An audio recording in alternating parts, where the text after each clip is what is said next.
नमस्कार, हिमाचल दस्तक में आप सभी का स्वागत है। मैं हूं आपके साथ प्रवीण मुंगटा।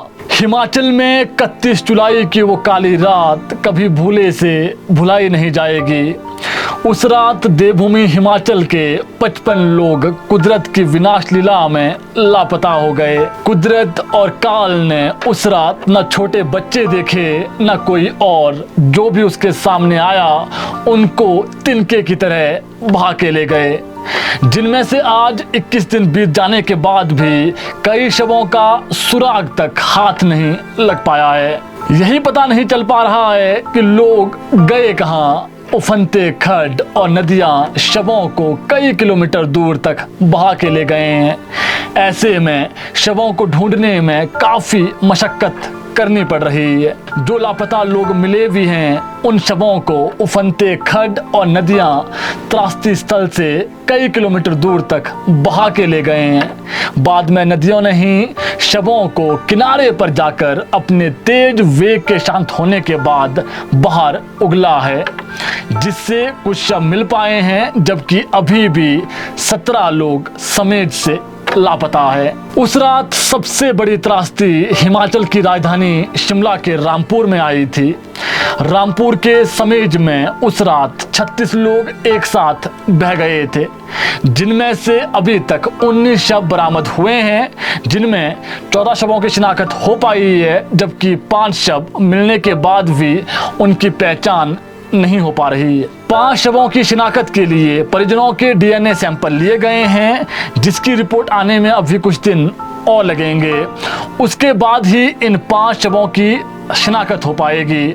फिलहाल इन शवों को प्रदेश के सबसे बड़े अस्पताल आईजीएमसी शिमला में रखा गया है। अब बड़ी खबर ये है कि जिला प्रशासन ने समेज खड्ड में सर्च ऑपरेशन को रोक दिया है, और ये निर्णय स्थानीय लोगों से मीटिंग के बाद स्थानीय प्रशासन ने उनकी सहमति से लिया है। उसकी बड़ी वजह ये भी है कि समेज जहां हादसा हुआ वहां अब शव बरामद नहीं हो पा रहे हैं। जो भी शव मिल रहे हैं वो हादसा स्थल से कई किलोमीटर दूर मिल रहे हैं। ऐसे में समेज खड्ड के आसपास खुदाई का काम रोक दिया गया है। अपनों की आंखें भी अब 21 दिन बाद अपनों को ढूंढते ढूंढते थक गई है। समेज खड्ड से लेकर सुन्नी के कोल डैम तक अब तक 19 शव जो मिले भी हैं, ज्यादातर उनमें शत विक्षत हालात में हैं, जिनकी पहचान कर पाना भी मुश्किल था। कई शव पानी से सफेद हो गए थे, तो कई शव अलग अलग हिस्सों में बटे हुए मिले हैं। जब शव पहचान में नहीं आ रहे थे तो डीएनए सैंपल से उनकी शिनाख्त करनी पड़ी। जिलाधीश शिमला अनुपम कश्यप ने बताया कि स्थानीय लोगों के कहने पर समेज में सर्च ऑपरेशन को रोक दिया गया है। समेज में अलग अलग स्थानों पर कई बार जमीन की मशीनों से खुदाई कर दी गई है, लेकिन वहां आसपास लोगों का कोई सुराग हाथ नहीं लग पा रहा है। ऐसे में लोगों के कहने पर ही वहां पर सर्च ऑपरेशन को रोक दिया गया है, लेकिन सतलुज के किनारे पर सर्च ऑपरेशन लगातार जारी रहेगा। समेत से आगे के 85 किलोमीटर क्षेत्र में सतलुज नदी के किनारे पर सुन्नी तक सर्च ऑपरेशन को जारी रखा जाएगा। अभी तक जो 14 शव बरामद किए गए हैं, उसमें पुष्पदेव शर्मा 48 साल, हरदीप सिंह 47 साल, रूप सिंह 52 साल, अद्विक 4 साल, कल्पना 34 साल, सिद्धार्थ 23 साल, प्रीतिका 14 साल, अंजलि 16 साल, सूरतराम 58 साल, संतोष कुमारी 54 साल, अनीता 40 साल, योगप्रिया 11 साल, रचना 23 साल, श्याम सिंह 39 साल के जो शव हैं वो बरामद हुए हैं। वहीं 5 शवों का पता डीएनए रिपोर्ट के बाद ही लग पाएगा। इसके अलावा 17 लोग अभी भी समेत से लापता चल रहे हैं। परिजन तो अब बस भगवान से ही प्रार्थना कर रहे हैं कि भगवान जो होना था वो तो हो गया, लेकिन किसी तरीके से जो लापता है उन लोगों के शवों का पता लग जाए ताकि उनका अंतिम संस्कार तो किया जा सके। कुछ दिन पहले ही 18 दिन बाद मलबे से माता पिता और घर के इकलौते चिराग हरदीप सिंह का शव बरामद हुआ है, जो ग्रीनको प्रोजेक्ट में कार्यरत थे। ये भी 31 की उस काली रात को बह गए थे और इनका शव 18 दिनों बाद मिला है। लेकिन तबाही का शिकार हुए 17 लोग समेत से अभी भी लापता है, जिनके जीवित बचने की संभावनाएं काफी कम हैं।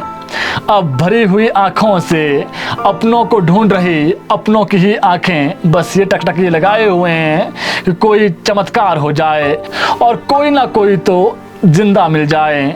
अब 17 बचे हुए लापता लोगों में एक भी कोई जिंदा मिल जाए तो ये भगवान का करिश्मा ही होगा, क्योंकि अपनों की आंखें अपनों को ढूंढते ढूंढते अब थक गई है, लेकिन अपनों ने उनके मिलने की अभी तक आस नहीं छोड़ी है। इससे दर्दनाक क्या बात होगी कि समेज में उस रात एक ही परिवार के 16 लोग बाढ़ में बह गए। इतना ही नहीं, पूरा गांव ही कुदरत के उस क्रूर रूप से उस रात शमशान में तब्दील हो गया। एक महिला का घर जो उस रात समेज में बचा भी, उन अनीता का ये कहना है कि मेरे जो सुख दुख के साथी थे, जो मेरे सब अपने थे, कुदरत तो उन सबको अपने साथ ले गई। मुझे भी अकेला क्यों छोड़ा, मुझे भी साथ ले जाती। मैं अब किसके लिए जीऊं, मेरा तो पूरा गांव तूने शमशान बना दिया।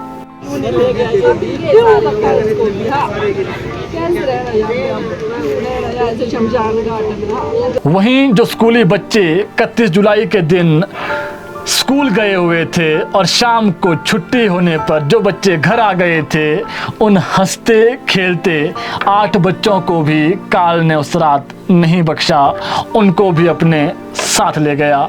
कुदरत तो इतनी क्रूर होगी, किसी ने सपने में भी इसकी कल्पना नहीं की थी।